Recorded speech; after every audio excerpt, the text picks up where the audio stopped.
ओम शांति। आज अव्यक्त मुरली मंथन ग्रुप के शाम के सत्र में आप सभी परखने की शक्ति के प्रयोग से सफलता पाने वाली आत्माओं का बहुत बहुत स्वागत है, स्वागत है, स्वागत है। तो जो आज की मुरली में जैसे बाबा ने चारों सब्जेक्ट को पक्का कराने की बातें बताई है, ज्ञान, योग, धारणा और सेवा। ज्ञान अर्थात गहरे गहरे राज जो हमने अभी तक किसी से सुने नहीं, कहीं पढ़े नहीं, और हमने अभी तक कहीं सुने और पढ़े होंगे तो उसे समझा नहीं। तो इस बात को भी बाबा यहाँ पर जिक्र कर रहे हैं कि जो जितना ज्ञान को समझेगा, राज को जानेगा, उतना ही वह सर्व अधिकारी और सर्व त्यागी बनेगा, है ना। फिर बाबा कहते हैं, कर्मातीत सफलता सदा और सहज सफलता मूर्त बनने के लिए बाबा ने आज की मुरली में 3 बातें बताई है। जब हम ज्ञान को समझने लगते हैं, अर्थात सर्व अधिकारी और सर्व त्यागी बनने लगते हैं, तो जाहिर है उस ज्ञान के आधार पर हम शिव बाबा से और गहराई से कनेक्ट होते जाते हैं। तो यही रीजन बनता है कि हमारी कर्मातीत बनने की स्टेज हमें प्राप्त हो जाती है। तो सारे कार्मिक अकाउंट्स कहो, हिसाब किताब कहो, हमने सेटल कर दिए। तो हमारा जर्नी अब आगे की ओर बढ़ता है। जितने भी ज्ञान के पॉइंट्स समझे, सुने, बाबा से शक्तियां लेकर उसे धारण किया, फिर जो हमसे सेवा होती है या होनी चाहिए या हो सकती है, उसका भी जिक्र आज की मुरली में बाबा ने किया है। तो इसमें परखने की शक्ति का क्या रोल है? इन सब में परखने की शक्ति कितनी महत्वपूर्ण शक्ति है, जो सर्व शक्तियों का फाउंडेशन भी हम कह सकते हैं, जो हर जगह हर एक को काम में आने वाली यह शक्ति है, जो हमें योग से प्राप्त होती है। लेकिन इस शक्ति के साथ साथ कौन सी ऐसी 3 बातें हैं, 3 स्वरूप, 3 संबंध और 3 वरदान अगर हम अपनी स्मृति में रखते हैं, तो हमें सदा के लिए सहज सफलता मूर्त बनने का वरदान प्राप्त हो जाएगा। यह भी बाबा ने आज की मुरली में बताया है। और फिर बाबा तो दिन प्रतिदिन हर मुरली में कितनी न बार हमारे स्वमान को हमें याद भी दिलाते हैं, हमें ऊंचा भी उठाते हैं, और सिर्फ शब्दों से नहीं लेकिन एक्चुअल में भी ये बात बाबा कर रहे हैं, सभी बच्चों को सम्मान देकर ऊंचा उठाते हैं। तो आज बाबा ने बच्चों को बाप दादा से भी शक्तिवान है, यह शक्तिशाली स्वमान दिया है। तो आज की मुरली के लिए अभी हम आगे बढ़ते हैं। मुरली का टाइटल है परखने की शक्ति के प्रयोग से सफलता। मुरली की डेट है 29th ऑफ जनवरी 1975। स्वयं के लिए शिव बाबा कहते हैं, सर्व शक्तियों और वरदानों के दाता शिव बाबा सच्चे राज ऋषि स्वरूप वत्सों के सम्मुख बोले। मुरलियों में, साकार मुरलियों में राज ऋषि शब्द कई बार आता है। राज ऋषि परखने की शक्ति, सदा और सहज सफलता, कर्मातीत अवस्था, सर्व त्यागी अर्थात क्या, सर्व अधिकारी किसे कहेंगे, है ना? ऐसे बहुत टाइटल्स को बाबा ने आज की मुरली में एकदम सहज करके बताया है, जो हम स्मृति में रखेंगे तो और ही क्लैरिटी से आगे की मुरलियां हमें समझ में आ जाएगी। सबसे पहले बाबा बताते हैं राज ऋषि अर्थात सर्व अधिकारी और सर्व त्यागी। आज की यह सभी राज ऋषियों की सभा है। जैसे मधुबन शब्द दो बातों को सिद्ध करता है, एक मधुरता को और बेहद की वैराग्य वृत्ति को, है ना? मधुबन शब्द जो है मधु प्लस बन, तो मधु शब्द तो मधुरता को डिनोट करता है और बन बन माना जंगल, है ना? तो वो किसको डिनोट करता है? मना स्टैंड हुआ है बन शब्द बेहद की वैराग्य वृत्ति को लेकर। तो यह मधुबन का अर्थ भी बाबा ने बताया। ठीक है। अभी बाबा बोलते हैं ऐसे ही राज ऋषि शब्द है जिसका अर्थ है राज्य करने वाले। तो राज ऋषि है बेगर टू प्रिंस, जितना ही अधिकार उतना ही सर्वत्याग, जितना ही अधिकार उतना ही सर्वत्याग, सर्वत्यागी। अभी त्याग मतलब क्या है? सर्वत्यागी जब हो जाता है किससे? हाँ, कि अपने पुराने स्वभाव संस्कार देहभान, है ना, पुरानी दुनिया, इन सब से अंदर से जब वो त्याग करता है, अर्थात समय के ऊपर, संकल्प के ऊपर, संस्कार के ऊपर अधिकार प्राप्त करने वाले।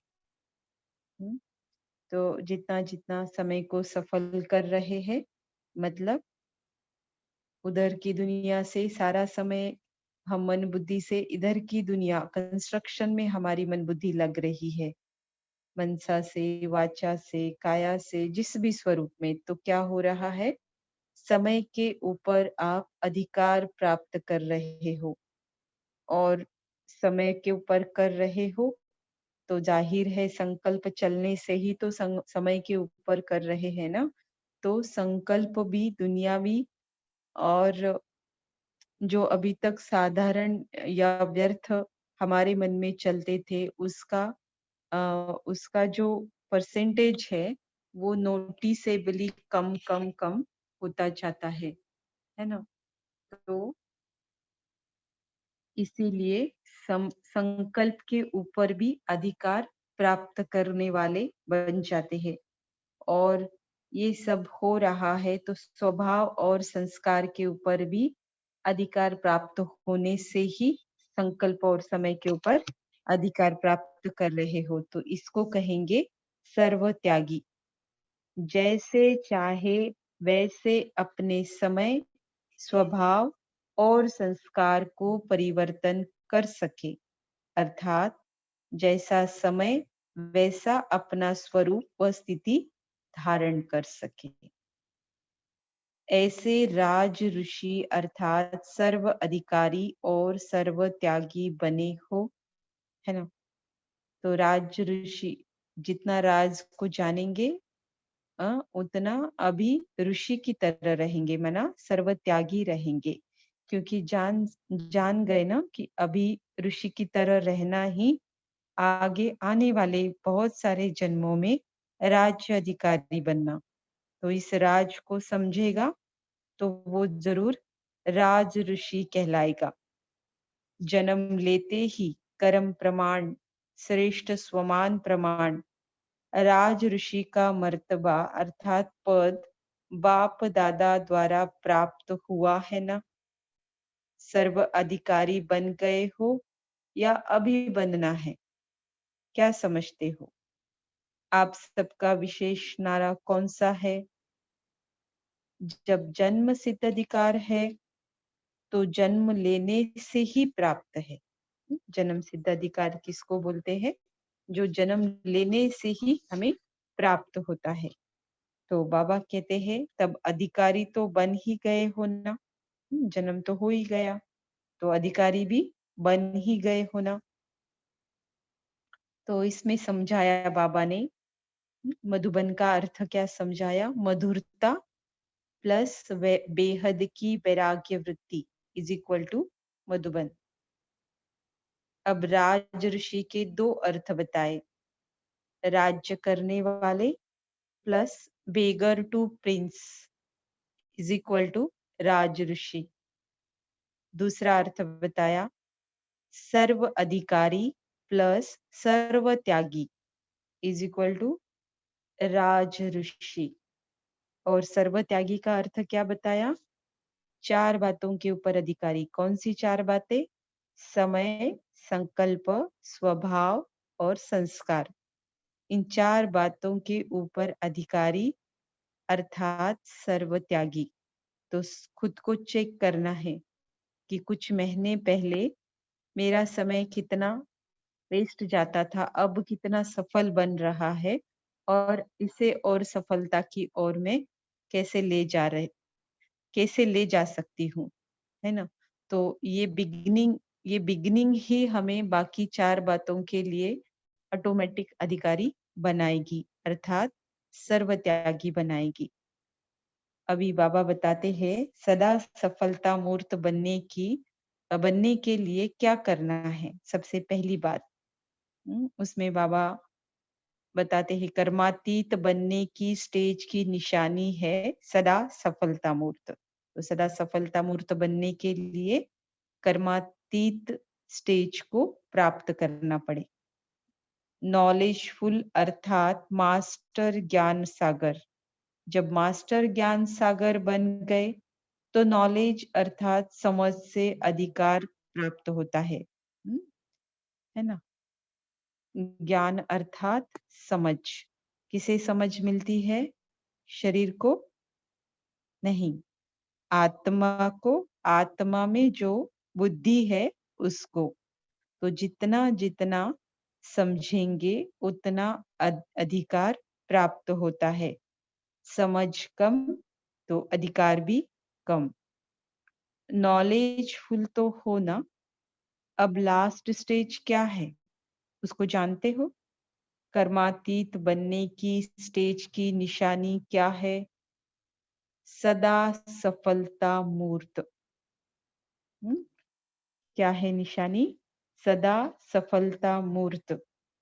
जिसका समय भी सफल हो रहा है, संकल्प भी सफल हो रहा है, संपर्क संबंध में भी सब कुछ ठीक चल रहा है, तो ऐसे को क्या कहेंगे? देखो, समय भी सफल, संकल्प भी सफल, संपर्क और संबंध भी सदा सफल, इसको कहते हैं सफलता मूर्त। हम्म, क्या कितनी बातें बताई? चार। समय, संकल्प, संपर्क और संबंध इसमें सदा सफल है। तो इसमें सदा सफल बनने से हमारी जो स्टेज बनेगी वो बनेगी कर्मातीत। क्योंकि संबंध और संपर्क यही दो बातें हैं जिसमें हमारे समय और संकल्प चलते हैं। अब वो क्यों चलते हैं? व्यर्थ या निगेटिव? हिसाब किताब के कारण। अब उस हिसाब किताब को ज्ञान और योग के आधार पर मैं पहल कर कर उसे सेटल कर रही हूँ। तो अब मेरा समय, संकल्प, संबंध, संपर्क के कारण वेस्ट नहीं होता है, बल्कि वो सेटल होने के कारण बेस्ट की तरफ जा रहा है, अर्थात सफल हो रहा है।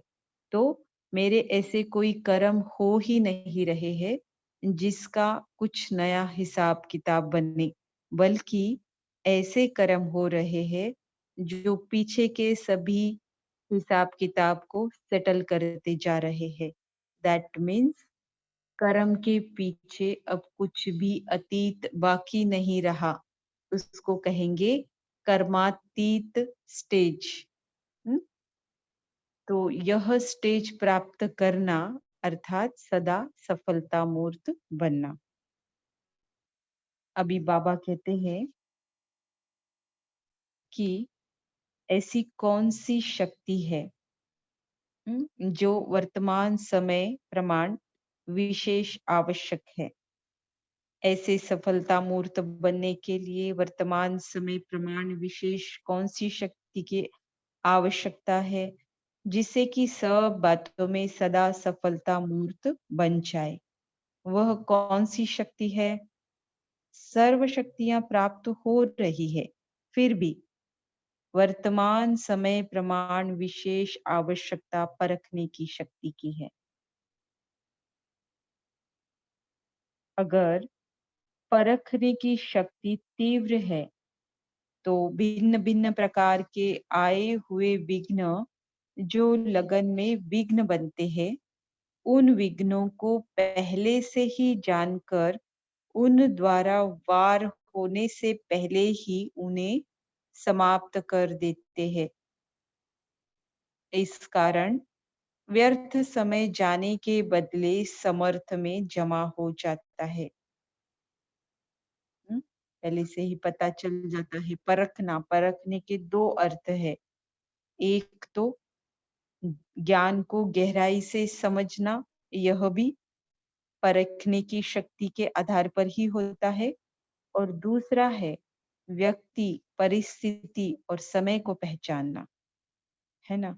तो उसमें से वो शक्ति जितनी तीव्र है, तो विघ्नों का पता पहले से ही पता पता चलने से उन्हें समाप्त कर देते हैं। तो इस कारण व्यर्थ समय जाने के बदले क्या हो जाता है? समर्थ में जमा हो जाता है।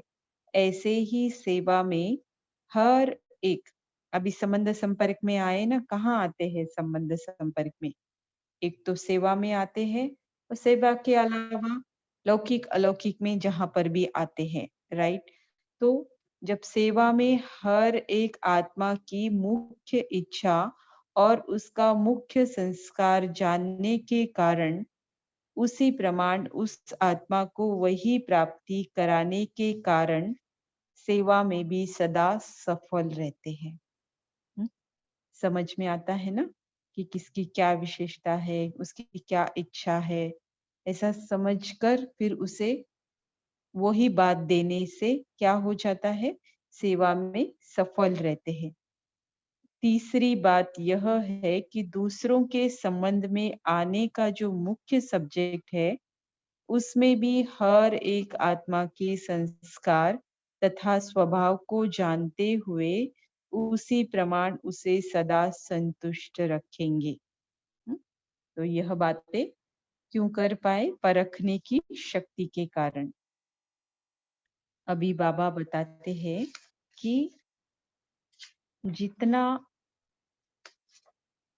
लवफुल, कभी लॉफुल और कभी लवफुल बनना है, लेकिन कब बनना है? यह परख होने से सदा सहज ही सफल रहेंगे। सफलता मूर्त के पहले दो शब्द बाबा यूज कर रहे हैं, सदा और सहज। सदा और सहज, है ना? तो पहली बात तो बाबा ने बताई कि कर्मातीत बनने से फिर यह आप सदा सफल और सदा और सहज सफलता मूर्त बनेंगे। अभी दूसरी बात बाबा बताते कि लॉफुल कब बनना है और लवफुल कब बनना है। इसको परखने से भी आप सदा सहज सफल रहेंगे। चौथी बात है समय की गति। किस समय कैसा वातावरण व वायुमंडल है और क्या होना चाहिए, इसको परखने के कारण समय प्रमाण ही स्वयं को भी और अन्य आत्माओं को भी तीव्र गति में ला सकेंगे और जैसा समय वैसा स्वरूप धारण करने का उमंग और उत्साह भी भर सकेंगे तथा समय प्रमाण नॉलेजफुल और लॉफुल या लवफुल भी बन तथा बना सकेंगे। और इस प्रकार सदा सफल बन सकेंगे, क्योंकि कभी लॉफुल बनना है और कभी लवफुल बनना है। इसलिए यह परख होने के कारण सदा सहज ही सफल रहेंगे। हम्म, ऐसे होने के कारण सदा सहज ही सफल रहेंगे। अभी बाबा बता रहे हैं कि तीसरा मंत्र सदा और सहज सफलता मूर्त बनने के लिए तीसरा मंत्र। इसमें अम, जो बाबा ने 3 स्वरूप, 3 संबंध, 3 वरदान, इन तीनों को स्मृति में रखने से सफलता मूर्त बन जाएंगे, ऐसा बताया है। अब इसे कनेक्ट कैसे करना है, कैसे उसे योग में भी यूज करना है और कैसे उसके प्राप्तियों को भी महसूस करना है। तो इतनी सारी बातें तो नहीं बताई, लेकिन ये हमें महसूस करना है। तो देखते हैं। ऐसे सफलता मूर्त के सामने प्रकृति व परिस्थिति भी दासी बन जाती है, अर्थात वे प्रकृति और परिस्थिति के ऊपर सदा विजयी बनते हैं। वे प्रकृति व परिस्थिति के वशीभूत नहीं होते। तो ऐसे विजयी को ही सदा सफलता मूर्त कहा जाता है। इसके लिए 3 स्वरूप से बाप की बात याद रखो। तीनों स्वरूप अर्थात निराकार, आकार और साकार। तो सभी समझ गए होंगे, ये बाबा के 3 मुख्य स्वरूप है। जैसे 3 संबंधों में सत बाप, सत शिक्षक और सदगुरु की शिक्षाएं स्मृति में रखते हो, वैसे ही 3 स्वरूपों से 3 मुख्य बातें स्मृति में रखो। अभी इन 3 स्वरूपों से विशेष 3 वरदान कौन से हैं? निराकारी स्वरूप की मुख्य शिक्षा का वरदान कौन सा है? कर्मातीत भव। तो जितना अशरीरीपन का अभ्यास करेंगे, अर्थात सतगुरु का वरदान प्राप्त करेंगे, उतना उसका रिजल्ट क्या मिलेगा, उसकी प्राप्ति हम क्या अनुभव करेंगे? कर्मातीत स्टेज की प्राप्ति हो, होने लगेगी। फिर दूसरा है स्वरूप, आकारी स्वरूप अथवा फरिश्तेपन का वरदान। फरिश्तेपन का वरदान फरिश्तेपन का वरदान कौन सा है? डबल लाइट भव। डबल लाइट अर्थात सर्व कर्म बंधनों से हल्के, और लाइट अर्थात सदा प्रकाश स्वरूप में स्थित रहने वाले। हम्म? तो विजुलाइज करो, साकारी दुनिया में हमारा साकार स्वरूप, फिर जब वहां के हिसाब किताब सारे हल्के हो जाते हैं, तो शरीर का भी हल्का रूप, जैसे हड्डी मांस से भारी वाला रूप है, और जैसे ही हड्डी मांस के बदले उसमें लाइट हम देखते हैं, तो वो लाइट स्वरूप में टिकेंगे भी कब? जब हम कर्म बंधनों से हल्के होंगे, या फिर उसकी प्रैक्टिस करने से हम कर्म बंधनों से हल्के होते जाएंगे। वाइस वर्सा दोनों भी होता है। तो आकारी स्वरूप का विशेष वरदान है डबल लाइट भव। इससे ही डबल ताजधारी भी बनेंगे। जितना इसकी प्रैक्टिस करेंगे, अनुभव करेंगे, और प्राप्ति इसकी क्या होगी कि खुद भी हल्का रहेंगे और आपको देखकर और भी हल्केपन का अनुभव करेंगे। तो फ्यूचर में भी इस स्वरूप की प्राप्ति बाबा बता रहे कि इससे ही डबल ताजधारी भी बनेंगे। साकार स्वरूप का विशेष वरदान कौन सा है? साकार स्वरूप का विशेष वरदान है साकार समान निरहंकारी और निर्विकारी भव। हम्म? मैं करके छोड़ना, क्योंकि आइडेंटिटी मिली ना। साकार स्वरूप भले शरीर है, लेकिन मेरी ओरिजिनल एंड परमानेंट आइडेंटिटी जो मुझे मिली है, उस स्वरूप में स्थित रहना, अर्थात खुद को निरहंकारी बनाते जाना और निर्विकारी भी बनाते जाना। तो यह 3 वरदान सदा स्मृति में रखने से सदा के लिए सहज ही सफलता मूर्त बन जाएँगे। समझा? जैसे पूछते हैं ना बाबा, समझा? है ना? तो संडे की मुरली में बाबा ने 3 अ, निशानियाँ बताई थी, है ना? एक तो पहले है अनुभव करना, अनुभवी मूर्त, फिर दूसरा है प्राप्ति और तीसरा है नहीं पहले संबंध जोड़ना, फिर उसकी प्राप्ति का अनुभव करना और तीसरा था जो प्राप्ति हो रही है तो रिजल्ट क्या मिलेगा? तृप्ति।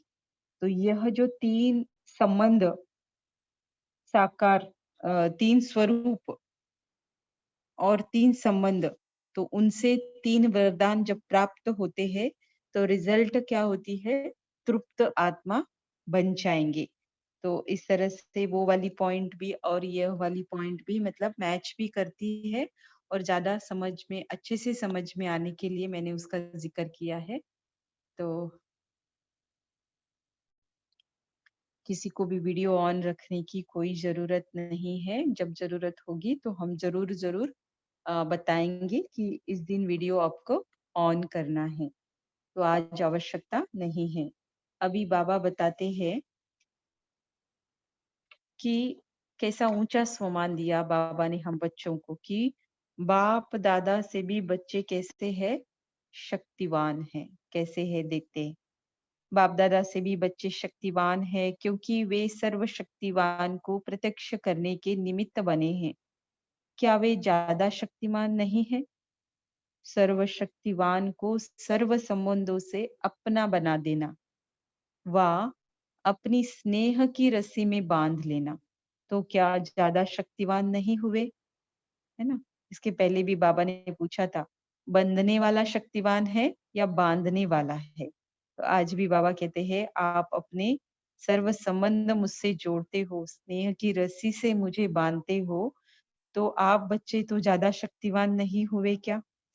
बल्कि अथॉरिटी को वर्ल्ड सर्वेंट बना देना, इसके निमित्त कौन? जो समीप बच्चे हैं, वह सहयोगी बच्चे हैं। ऐसे सर्वश्रेष्ठ सदा बाप-दादा को हर कर्म और हर कदम द्वारा प्रख्यात करने वाले, हर आत्मा को बाप के साथ मिलन मनाने के निमित्त बनाने वाले, सदा बाप और सेवा में लवलीन रहने वाले, लक्ष्य और लक्षण को समान बनाने वाले, साक्षात बाप समान बन सर्व को बाप का साक्षात्कार कराने वाले, ऐसे लवफुल और लॉफुल आत्माओं के प्रति बाप दादा का याद प्यार और नमस्ते। हम रूहानी बच्चों की रूहानी मात पिता बाप दादा को याद प्यार और नमस्ते। तो इतनी जिम्मेवारियां देते हैं बाबा, सम्मान भी देते हैं लेकिन उतनी जिम्मेवारियां देते हैं कि आज की मुरली से आप बच्चों को यह स्वमान धारण करने हैं, अर्थात ये सारी बातें प्रैक्टिकल में उतारनी है। बाबा को कॉन्फिडेंस है ना, बच्चे करेंगे ही, तो करने से पहले ही बाबा वो दे देते हैं मोटिवेट।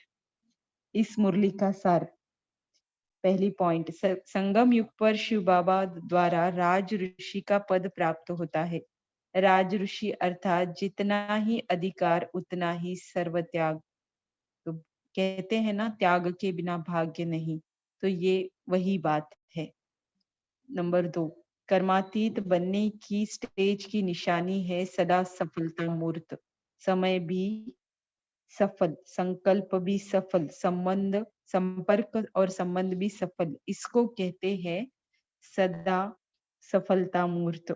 नंबर 3, सफलता मूर्त बनने के लिए वर्तमान समय प्रमाण विशेष रूप से परखने की शक्ति की आवश्यकता है। ये शक्ति होने से आने वाले विघ्नों को पहले से ही जानकर उसको समाप्त कर अपनी शक्ति को व्यर्थ होने से बचा सकेंगे। हर मनुष्य की आवश्यकता को परख उसको संतुष्ट रख सकेंगी। समय व वायुमंडल को परख पुरुषार्थ की गति तीव्र रख सकेंगे। नॉलेजफुल, लॉफुल और लवफुल का संतुलन रख कर ही सफलता को प्राप्त कर सकेंगे। नंबर 4, शिव बाबा के 3 स्वरूप से 3 विशेष वरदान प्राप्त होते हैं। निराकार रूप कर्मातीत भव, आकारी स्वरूप से डबल लाइट भव, जिससे डबल ताजधारी बनेंगे। साकारी स्वरूप से बाप समान निरहंकारी और निर्विकारी भव। ओम शांति। अभी हम 1 मिनट बाबा को याद करेंगे साइलेंस में।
ओम शांति।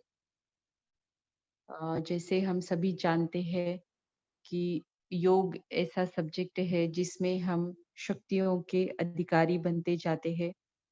तो उसमें से एक मेन शक्ति जो बाबा ने आज जिसका इम्पोर्टेंस बताया, आवश्यकता बताई और उसके प्रयोग से ही आप सदा सफलता मूर्त बनेंगे, ऐसा बताया है। तो इतनी महत्वपूर्ण शक्ति है परखने की शक्ति, जो अष्ट शक्तियों में से एक गिनी जाती है। ऐसे तो शक्तियां बहुत है, लेकिन 8 बताने के लिए इजी जाएगा, इसीलिए 8 में उसको समराइज किया है। अदरवाइज बहुत सारी शक्तियां हैं। ऐसे एक बार अभी थोड़े दिन पहले की ही अव्यक्त मुरली में बाबा ने बताया था। तो आज हम इस शक्ति के बारे में और गहराई से समझने का प्रयास करेंगे। तो परखने की शक्ति और राज ऋषि का संबंध हम कैसे जोड़ सकेंगे?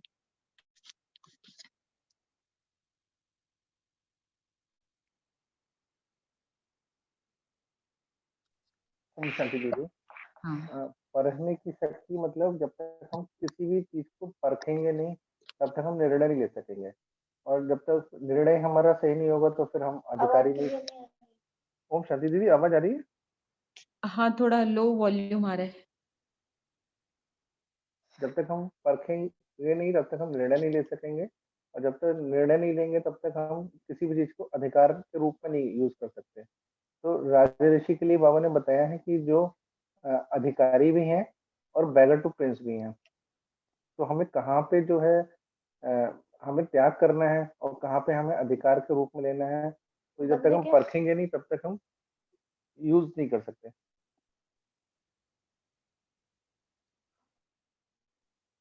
ओम जी, शांति दीदी। हाँ, बोलिए। वैजंती बहन हाँ, बोलिए। परखने मतलब कि क्या प्राप्ति है मुझे इससे, तो फिर मतलब क्या प्राप्ति है, तो ये परख की मतलब उसके बाद में हम फिर मतलब सर्वस्व त्याग वगैरह फिर करेंगे ऐसा। एग्जैक्टली, है ना?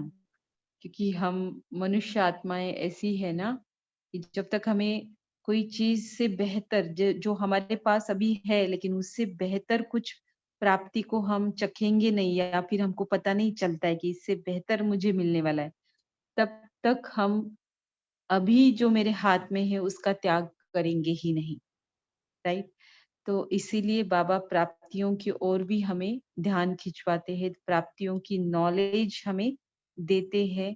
तो उसके आधार पर हम त्याग कर सकते हैं, और जितना इधर त्याग कर रहे हैं, दैट मीन्स प्राप्तियों को प्राप्त कर रहे हैं, अर्थात अधिकारी बनते जा रहे हैं। और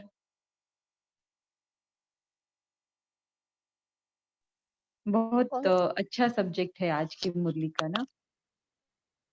कौन शांति दीदी, जैसे हाँ, कि बोलिए। अभी आपने कहा कि जो है हमारे जब तक हम त्याग नहीं करेंगे तब तक कोई चीज हमें प्राप्त नहीं हो सकती। लेकिन दीदी प्रैक्टिकल में ऐसा होता नहीं है। लोगों के हाथ में जो चीज होती है ना वो उसे भी रखना चाहते हैं और दूसरी भी पाना चाहते हैं, अर्थात दोनों।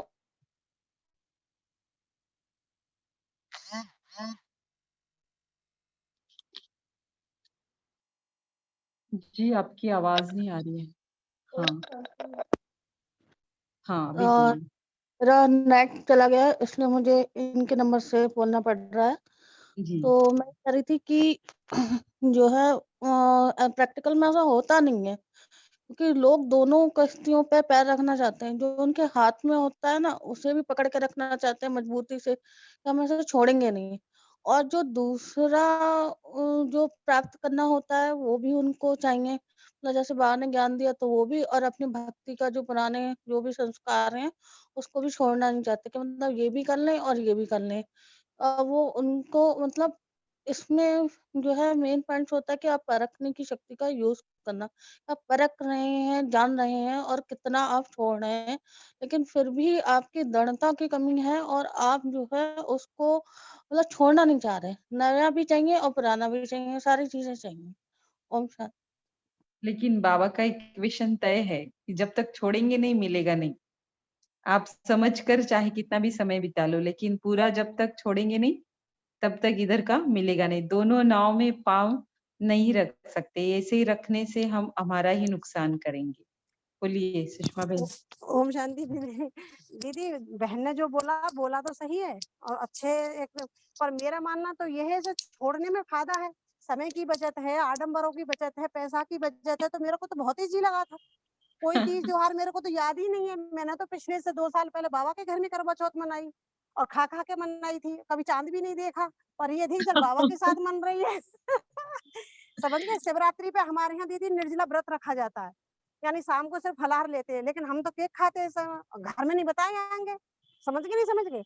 घर में भाई दूसरों को जो भक्ति में उनको नहीं बताती, मैं तो केक खा लेती हूँ, वहां सब जो बनता है वो खा के आ जाती हूँ आराम से। मतलब मेरे मन में वो विघ्न नहीं आता। जैसे कि मैंने नवरात्रि का व्रत रखा और किसी ने मेरे सामने आटे का या कोई ऐसा खाना रख दिया तो प्रसाद के रूप में मैं तो खा लेती हूँ। मतलब मैं उसमें ये नहीं देखती कि ये तो मेरा व्रत टूट जाएगा, वो भावना ही नहीं रही है। मतलब समय भी बचत, पैसा की भी बचत, आडंबर की भी बचत, बहुत ही फायदे हैं। और पता नहीं क्यों नहीं छोड़ेंगे फिर लोग।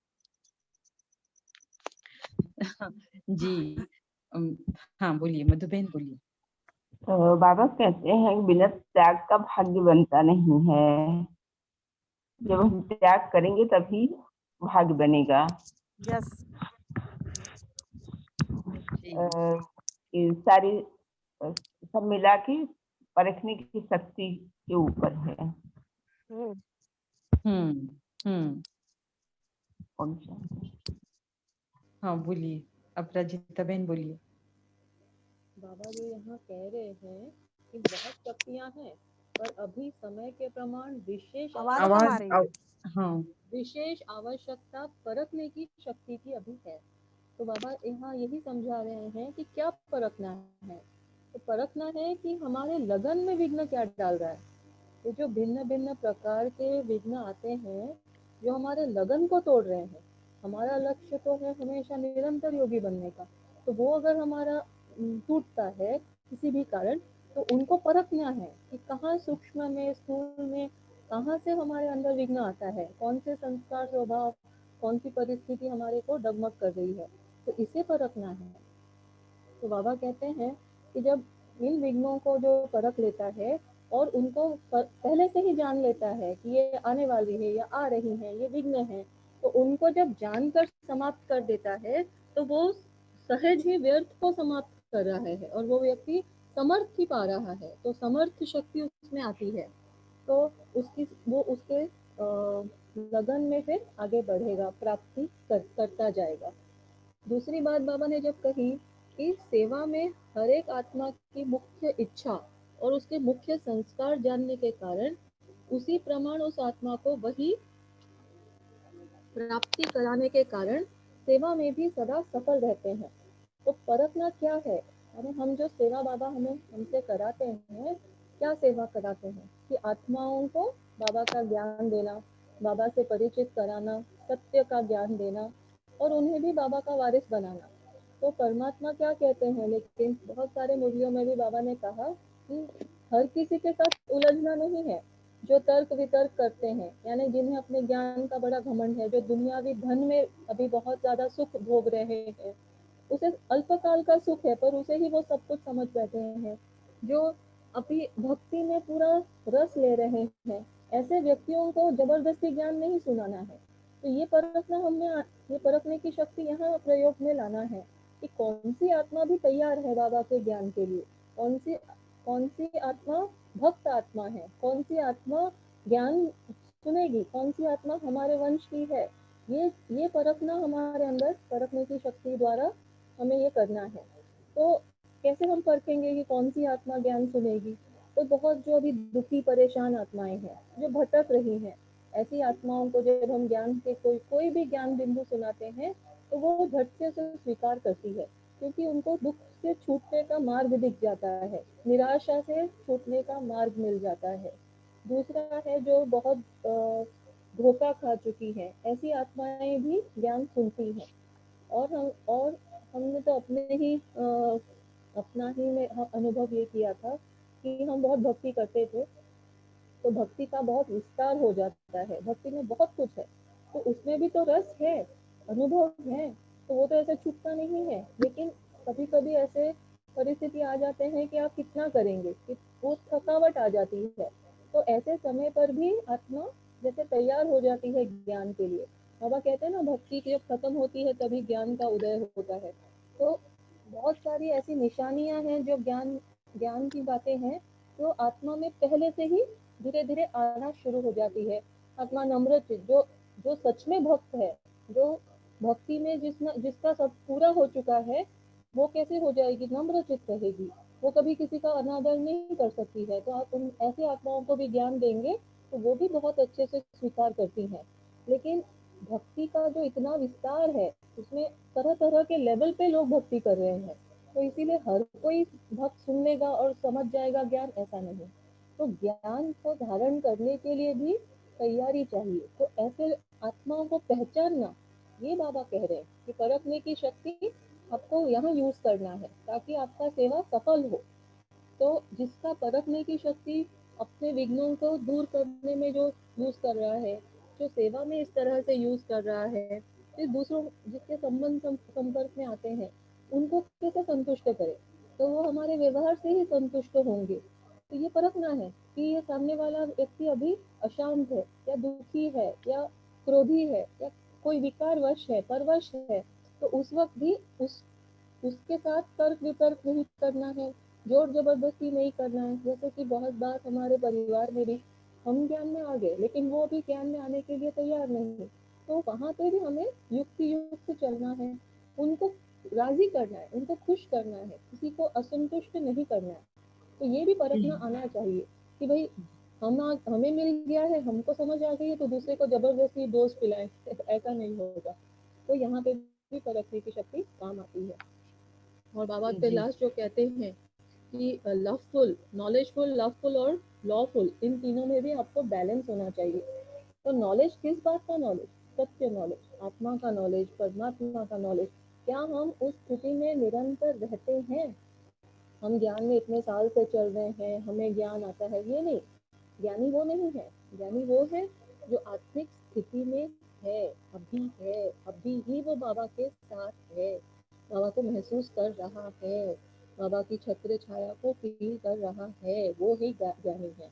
तो वो नॉलेज क्या मेरे में अभी टपक रही है, क्या वो मैं नॉलेज को अभी धारण किए हुए हूँ? तभी नॉलेजफुल। फिर लवफुल, लवफुल अर्थात बाबा के जो सारे हमारे अंदर संस्कार होने चाहिए, रहम के, दया दया के, ताकि हम दूसरों के साथ व्यवहार में आते हैं तो उनको भी वही प्रेम से, स्नेह से, दया से, क्योंकि हर आत्मा की अपनी जर्नी है, हर आत्मा की अपनी स्थिति है। तो कौन सी आत्मा किस रेट में जा रही है हमें नहीं पता। तो सबके साथ स्नेह पूर्वक, क्योंकि हमें फिर से आना है ड्रामा में, फिर से सभी आत्माओं के साथ हमें रोल प्ले करना है। तो वो भी ज्ञान में आए ना आए, लेकिन हमें उनको ज्ञान के पॉइंट से प्यार से ही उनके संपर्क में आना है। और लॉफुल अर्थात डिसिप्लिन, क्योंकि हम ब्राह्मण जब संगम युग पर हम बन रहे हैं, हमारे धारणाओं और मर्यादाओं के आधार पर। बाबा कहते हैं शूद्र कुमार नहीं बनना है, आप अभी ब्रह्मा कुमार बने हो। तो जब ब्रह्मा कुमार है अर्थात क्या, अर्थात मर्यादा है। तो हमारी मर्यादाएं, वो कहते हैं ना धरत जाए तो क्या, बाबा का एक कहावत है कि धर्म नहीं छूटे, कुछ भी हो जाए आपकी धर्म छूटनी नहीं चाहिए। तो अगर ऐसी कोई कहीं पे सिचुएशन आता है, बहुत बार गृहस्थ में रहने वाले यहाँ पे डगमग हो जाते हैं, तो बाबा कहते हैं इसमें ही बैलेंस, इसको ही परखना है कि कुछ भी हो जाए, यहाँ पे माया आई है, यहाँ हमें चैलेंज कर रही है, तो हमें अपने लॉ को नहीं छोड़ना है। तो जैसे ही हम ज्ञान, लॉफुल और लवफुल की स्थिति को परखते हैं, यानी उस स्थिति में रहकर सिचुएशंस को परखते हैं और उसको बैलेंस करते हैं, तभी हमारी वो शक्ति बनती है। तो ये शक्ति से हम धोखा नहीं खाएंगे, तो डेफिनेटली सफलता मूर्त बनेंगे। तो परमात्मा हमें कितने सहजता से परखने की शक्ति के परिभाषा समझा रहे हैं कि इसको हम जी, समझ लेंगे तो जीवन कितना सफल है, सहज है। और बाबा जी, तो कितना ऊंचा उठा रहे हैं, आगे तो कह देते हैं कि भाई तुम सर्वशक्तिमान से भी आगे हो, क्योंकि बाबा को प्रत्यक्ष करते हो। तो बाबा जैसा तो कोई नहीं। ओम शांति। जी। वैजंती बहन बोलिए।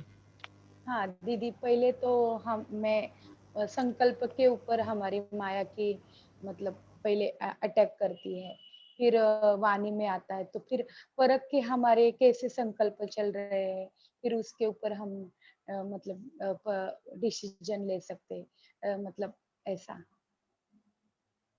हाँ, यस, यस। तो आप सभी अपने से बता सकते हैं कि सर्वत्यागी आप कहाँ तक बने हैं, राइट? नॉलेज तो सबको पता है ना? उसमें कोई बड़ी बात नहीं है कि हम सुनावे मुरली मुरली की बातें, लेकिन एक्सपीरियंस क्या है, आप कहाँ तक सर्वत्यागी बने हैं? हाँ, 4 बातों को लेकर, समय, संकल्प, स्वभाव और संस्कार। हुँ? तो बाबा ने बताया है आज की मुरली में कि इन 4 बातों के ऊपर अधिकारी बनना, अर्थात सर्वत्यागी बनना। तो यह बनने का आधार क्या है? परखने की शक्ति। वो परखने की शक्ति सेवा के लिए तो हम बाद में यूज़ करेंगे। पहले स्व सेवा का पार्ट भी हमें परखने की शक्ति के आधार पर ही करना पड़ता है। तो जब हमें स्वयं को परख कर अपने ऊपर अधिकारी, स्वराज्य अधिकारी बनने के लिए अगर ये शक्ति हम काम में लाते हैं, प्रयोग में लाते हैं, तो अन्य पर तो वो ऑटोमेटिक ही आती जाएगी, उसमें कोई मेहनत नहीं है। असल मेहनत का जो एरिया है, वो तो स्व ही है। तो आप कहाँ तक सर्वत्यागी बने हैं, अर्थात सर्व अधिकारी बने हैं, ये आप अपने अनुभव से बताएं। पहले से लेकर 4 बातों को 1-1, 2-2 मिनट में बता सकते हैं, ताकि सबको चांस मिले और सभी बोले कि पहले समय कैसा रहता था, संकल्प कैसे चलते थे, स्वभाव कैसा था, कौन से परिवर्तन संस्कारों में आ रहे हैं, ऐसा सब। इसको बोलेंगे त्याग की ओर आपका जर्नी बढ़ रहा है, प्लस अधिकारी भी आप बनते जा रहे हो।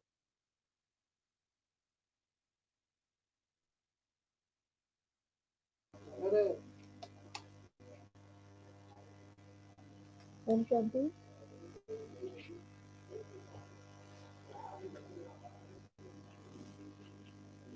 ओम शांति। हाँ, बोलिए। समय तो पहले बहुत बर्बाद होता था। ज्ञान, बाबा का ज्ञान को 6 साल हुआ है, मिला है, पर उससे पहले बहुत व्यर्थ में जाता था, परचिंतन में जाता था। इसने ऐसा क्यों किया, उसने वैसा क्यों कहा, पुरानी बातें बड़ी याद आती थी। पर अभी तो समय बाबा के ही ज्ञान में ही मनन चिंतन में ही मजा आता है, उसका जो रस मिलता है उससे ही अभी तो कुछ महसूस ही नहीं होता है। अभी तो पता ही नहीं चलता है कि कितना जल्दी समय अभी कम पड़ता है। पुरुषार्थ में जब हम लगाते हैं, जो भी प्रैक्टिस करते हैं, ड्रिल करते हैं, ऐसा लगता है और सफल करे और करे। तो लेकिन जैसे समय की इकाई तो सेकंड है, तो अभी तो एम है कि सेकंड श्वासोश्वास वो सफल होना चाहिए। तो उसमें भी लेकिन अभी इतनी पूरी अभी हम सफल हुए नहीं, लेकिन बहुत परिवर्तन निश्चित हुआ है। क्योंकि जैसे ही आपने पहले भी कहा आज क्लास में कि जब पहले हम जो करते थे, अभी हम ज्ञान चिंतन में रहने से हमारा समय सफल हो जाता है। हम नेगेटिव और पुरानी बातें, रिपीटेटिव थॉट प्रोसेस हमारा कंप्लीटली चेंज हो जाता है। जी तो सविता बहन, अभी आप बोलिए। जैसे ओम शांति, जैसे समय और संकल्प के ऊपर तो जैसे कह सकते हैं कि 90% तो हो गया है। समय तो अभी व्यर्थ ही नहीं जाता है, लेकिन अभी स्वभाव और संस्कार के ऊपर काम भी चल रहा है। अभी तक तो नहीं कह सकते कि नहीं हो गया है, लेकिन समय और संकल्प के ऊपर तो पूरा अटेंशन रह जाता है। समय तो बिल्कुल ही व्यर्थ नहीं जाता है, क्योंकि सुबह से लेकर रात तक बाबा की ही बात, कोई ना कोई पुरुषार्थ में समय जाता है। सिर्फ लौकिक घर की काम काज के छोड़कर बाकी सब समय बाबा की ही काम में जाता है, ऐसा लगता है। ओम शांति। जी, है ना? तो परखने की शक्ति। हाँ बोलिए अशोक भाई जी, बोलिए। ओम शांति जी, जितना मतलब हम अपनी स्वस्थिति में और अपने ऊपर वर्क करेंगे, उतना हमें और बाहर की दुनिया ऑटोमेटिकली अच्छी नजर आनी चालू हो जाएगी। लेकिन पहले हमें वास्तव में सबसे पहले स्वयं के ऊपर ही करना है। जितना हम मैं एक जैसे उदाहरण बताता हूँ छोटा सा, कि जैसे है ना, पहले कभी हम जा रहे होते थे ना रास्ते में, तो कोई गाड़ी अगर हमारे आगे से निकल जाती थी, जब तक उसको आगे रोक नहीं दें, जब तक चैन नहीं पड़ता था, मतलब, है ना। लेकिन आज ये स्थिति है, एक बहन अभी है ना, जैसे पास से है ना, मैं पैदल पैदल जा रहा था, तो वो टकरा के निकल गई।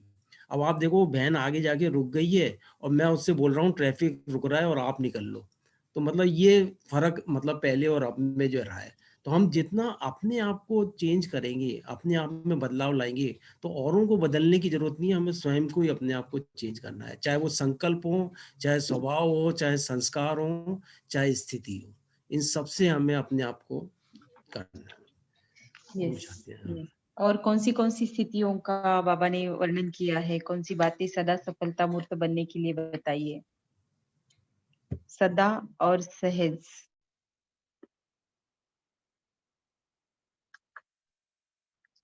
मुख्य 3 बातें तो बाबा ने बताई, उसमें से पहली तो है कर्मातीत बनना।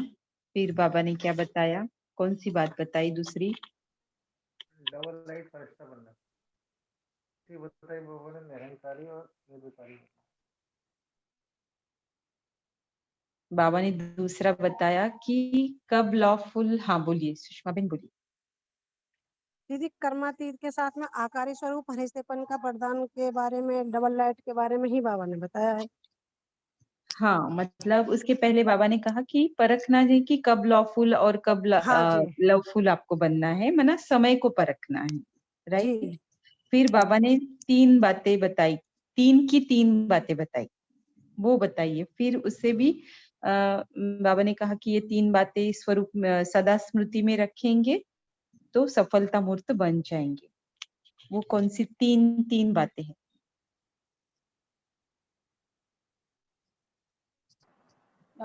नॉलेजफुल, लवफुल और लॉफुल। ओम शांति। बाबा कहते हैं कर्मातीत होने के लिए निराकार अवस्था में रहना है। तो निराकारी स्वरूप में रहेंगे तो कर्मातीत भव का वरदान मिलता है। आकारी फरिश्ता स्वरूप में रहेंगे तो उससे भी हमें प्रकाश स्वरूप का वो हमें मिलता है वरदान। और साकार स्वरूप में निरंकारी और निर्विकारी रहने का वरदान बाबा देते हैं। तो ये तीनों ही बातों से भी अगर हम इसका भी प्रैक्टिस करें, याद रखें, तो हम सफलता में सहज बनते जाएंगे।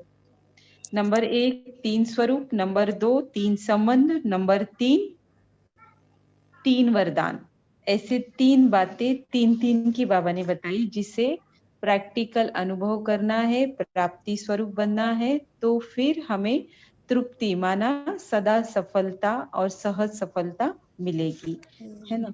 तो इसका टेबल मैंने बनाया हुआ है, आज के मनन में पोस्ट होगा, तो सभी वो टेबल होता है ना, ये कोई फार्मूले के टेबल लगाते थे ना मैथ सब्जेक्ट में हम वॉल पे एग्जाम के दिनों में, ताकि हमें बाय हार्ट करना या फिर उसे याद रखना सहज हो, उस तरह से मैंने बनाया है।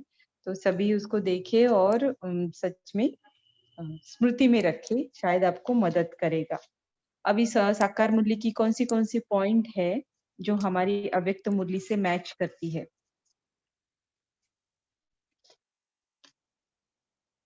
ये आज योग बल से पहले भी बाबा ने उसमें भी बोला हुआ है, साकार मुरली में भी, और इसमें भी योग बल का विशेष इंपॉर्टेंस ही दी है इसमें। तो उसमें अपनी साकार मुरली में भी यही योग बल को विशेष जो है ना। जी जी ठीक है। साकार मुरली में वर्थ नॉट पेनी से वर्थ पाउंड है, और अव्यक्त मुरली में बेगर टू प्रिंस है। हाँ बहुत अच्छा। शांति दीदी, जो आज बाबा ने जो कर्मातीत के बारे में भी बोला है, जो साकार मूल्य में, कि जब विनाश निकट दिखाई देगा या लड़ाई लगेगा, तब जाकर कर्मातीत अवस्था होगा। हाँ, सॉरी, कर्मातीत अवस्था होगी। फिर डबल लाइट सिरताज के बारे में भी बाबा ने बताया कि बहुत डबल लाइट सिरताज के लिए, डबल सिरताज के लिए बहुत मीठा बनना है, राज्यों की तपस्या करना है और लाइन भी क्लियर करना है। जी, है ना? तो साकार मुरली में भी और अव्यक्त मुरली में भी आकारी स्वरूप का वरदान, जो डबल लाइट भव, हाँ, तो इसका फल स्वरूप क्या है? डबल सिरताज बनेंगे, बाबा ने बताया ना उस मुरली में भी, तो यहाँ पर भी बाबा ने उसका जिक्र किया है। और बहुत अच्छे बताए, बहुत अच्छा मैचिंग बताया अभी तक जिन्होंने भी बताया। तो बाकी भी बता सकते हैं कि कौन सी पॉइंट मैच कर रही है और बहुत सारी है। बाबा ने स्लोगन में कहा है आज कि एक दो को कॉपी करने के बजाय बाप को कॉपी करो। तो बाबा जब ये तीनों रूपों के बारे में लास्ट में बोलते हैं, सफलता मुक्त कैसे बनोगे, तो साकार रूप में निरहंकारी और निर्विकारी भव का जो वरदान दे रहे हैं, तो ये ब्रह्मा बाबा के साथ ही मैच होता है। तो इसलिए बाबा को कॉपी करो, ये पॉइंट यहाँ मैच होता है। जी, और जो वरदान में भी जो सर्वत्याग के लिए भी बाबा ने कहा है कि जो राजऋषि है, जो सर्वत्यागी और अधिकारीपन का जो बनना क्या है, ये वरदान में भी है, ईश्वरीय नशे द्वारा पुरानी दुनिया को भूलने को सर्व प्राप्ति संपन्न भाव। तो हाँ, एग्जैक्टली मैच करता है ये। जी, और बाबा ने कहा कि तुम राजाई पद प्राप्त कर लेते हो, फिर सतयुग में यह नॉलेज होती नहीं, तो राजाई प्राप्त किस आधार पर कर लेते हैं? राज को जानकर, है ना? राज को जो जानता है वह राजा बनता है। तो राज ऋषि जो अर्थ बताया, जिसका मीनिंग बाबा ने बताया आज की मुरली में, तो उसी से रिलेटेड ये पॉइंट है, मुझे लगती है, साकार मुरली में। और जो मुरली का सार है उसे कैसे बताएंगे? वो भी हमारी मुरली से मैच करता है। कैसे?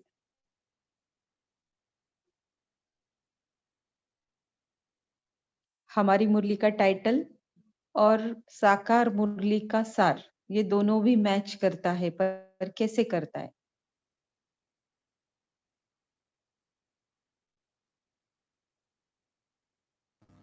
विकारों को परखेंगे तभी तो उनसे हम बच पाएंगे। जी हाँ, ये भी एक है। कह रहे हैं कि देह अभिमान और जो काम क्रोध के बीज को नहीं बोना है, तो इसीलिए यही परखना है कि कहाँ पे हमारा अंश मात्र भी इन विकारों का हम पे कोई प्रभाव तो नहीं है, कोई अंश तो बचा नहीं है, तो इसीलिए इस तरह से जोड़ सकते हैं। जी, है ना? परखने की शक्ति का प्रयोग ही है एक्चुअली बाबा को खत लिखना, अपनी गलतियों की माफ़ी माँगना या फिर गलतियाँ एग्री करके बाबा को स्पष्ट करना, राइट? और बाबा ने प्रश्न उत्तर में भी एक बात कही है, जो राज ऋषि के पॉइंट से मैच करती है, कैसे? सीमा बहन बताइए।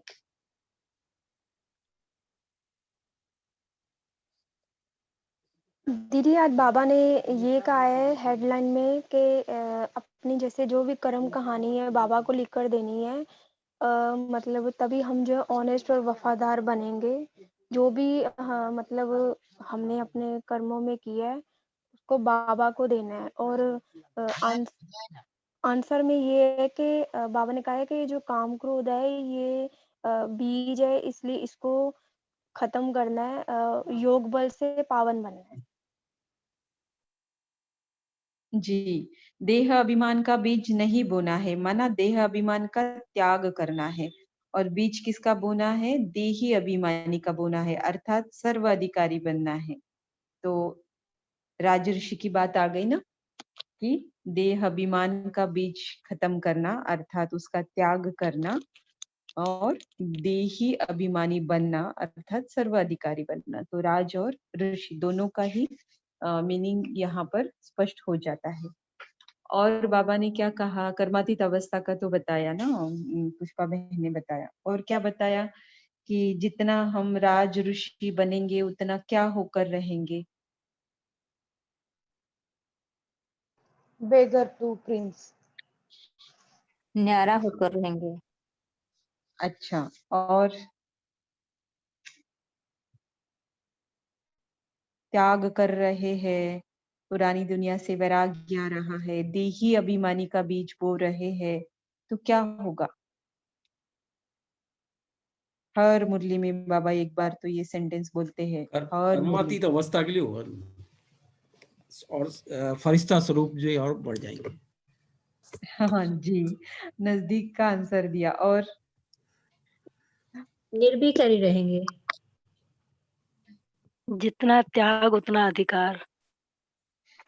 हाँ, तो अधिकार वो तो है, हाँ अधिकार तो पाएंगे, लेकिन त्याग कर रहे हैं तो कुछ तो बात आप में हो रही है, जब भी तो आप अधिकारी बन रहे हैं। तो त्याग, पुरानी देह की स्मृति का त्याग, देह की सर्व संबंधियों का त्याग, पुरानी दुनिया का, चीज वस्तु सबका त्याग हो रहा है, तो आपका मन कहाँ लग रहा है फिर?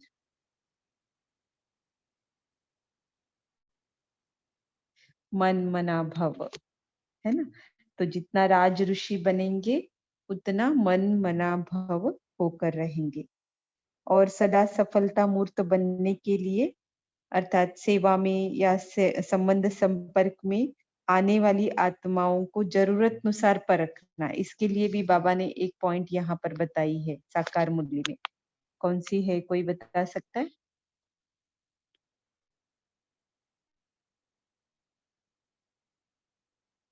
धन दान के बाद है ये पॉइंट। धन दान करते हैं ना, बड़ी भावना से करते हैं, तो उसका भी बाबा ने बताया। ओम कोई शांति दीदी। हाँ तो दीदी ये बताइए, जब साहूकार 1 लाख या 1,000 करते हैं और गरीब 1 रुपया करता है, 10 रुपया करता है, तो उसका ये मतलब नहीं है। तो उसके मतलब बड़ा भावना और उनकी वो तो सब बराबरी है ना, तो बाबा हाँ भी उनको बराबरी वो करता है।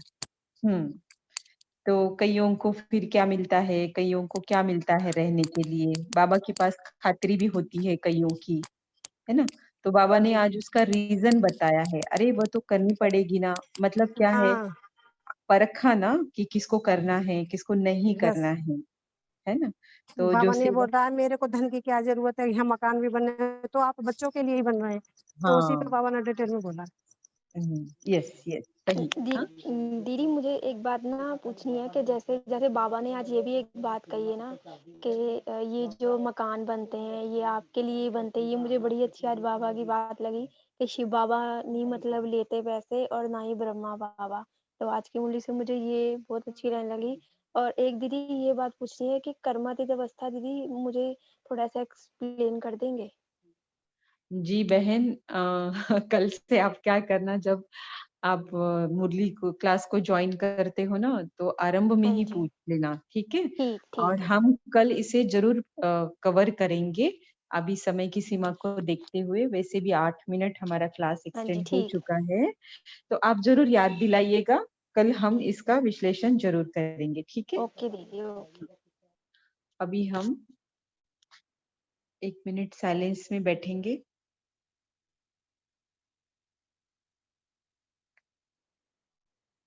अपने तीनों स्वरूप को हम देखेंगे।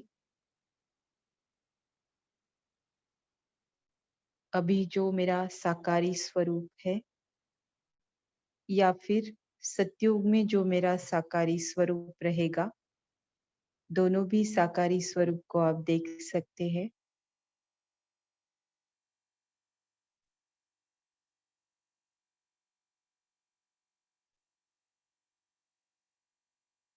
निरहंकारी और निर्विकारी।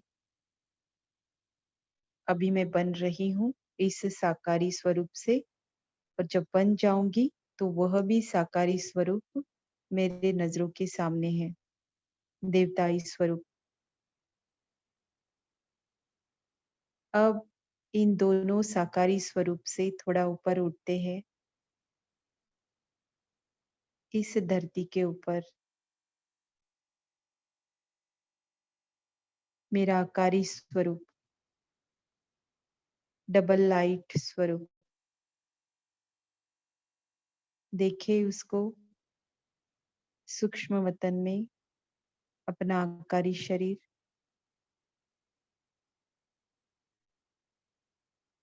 हल्का रहने से इस इस स्वरूप की स्मृति में टिकना सहज होगा, या फिर जितना इस स्वरूप की स्मृति में टिकेंगे उतना हल्कापन महसूस करेंगे। फील करें उस हल्केपन को।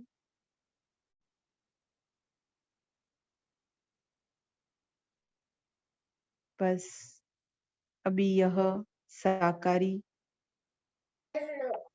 साकारी से आकारी तक जर्नी ऑलमोस्ट पूरा हुआ। अब मैं चली अपने घर, निराकारी दुनिया। तो मुझे घर जाना है, तो घर घर कैसे जाते हैं? घर के ही वस्त्र पहनकर जाते हैं। निराकारी दुनिया में निराकारी बनकर जाना है। देखे परम धाम में, अपने घर में, अपने निज स्वरूप में, अपने सत बाप के पास।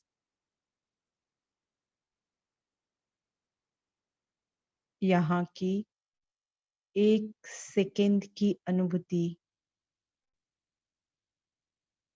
84 जन्मों के सर्व प्रकार के सुखों से भी बढ़कर है। महसूस करें उस आनंद को। अपने सत बाप की किरणों में एकदम नहा रहे हैं जैसे।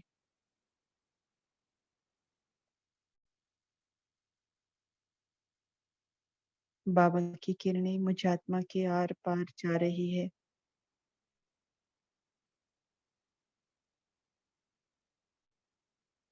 धीरे धीरे मैं और बाबा कंबाइंड स्वरूप। ओहो, संसार में इससे बढ़कर आनंद और सुख की कोई बात हो ही नहीं सकती।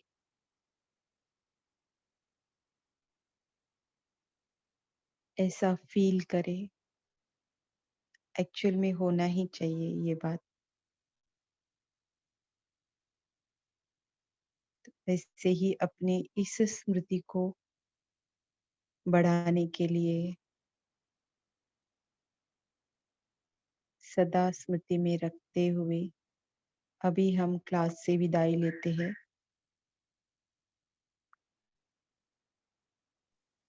आप सभी का क्लास से जुड़ने के लिए बहुत बहुत धन्यवाद। बाप दादा का भी बहुत धन्यवाद। शुभ रात्रि, शुभ अमृत वेला। ओम शांति।